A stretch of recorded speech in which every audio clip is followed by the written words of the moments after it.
Consigliere, era stata annunciata come una bella novità, è una bella novità, ma ci sono dei problemi applicativi a quanto pare per il fondo del turismo, ce ne vuole parlare? Il fondo di rotazione che abbiamo voluto in maniera molto forte come PDL Veneto, che vuole dare una mano agli albergatori per rinnovare i loro alberghi, è ancora lì fermo. Non c'è il regolamento di attuazione del fondo.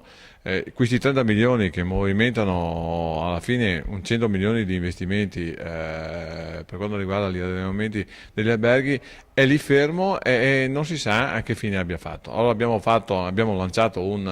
oggi in commissione, in sesta commissione abbiamo lanciato un forte appello al Presidente della Commissione ma anche all'assessore competente che era lì presente per spiegarci la nuova legge sul turismo, un forte appello che se entro pochissimi giorni non viene presentato il regolamento di adozione in sesta commissione così come previsto, noi non ci presenteremo più nella commissione competente turismo fin tanto non vediamo e non vedremo l'arrivo di questo regolamento. Vogliamo dare, in altre parole, ai nostri operatori la possibilità di avere almeno uno strumento per poter operare e lo strumento è il fondo di rotazione che tutti noi, molte forze politiche in commissione ma soprattutto in consiglio regionale a fare discussione della finanziaria ha voluto e abbiamo voluto.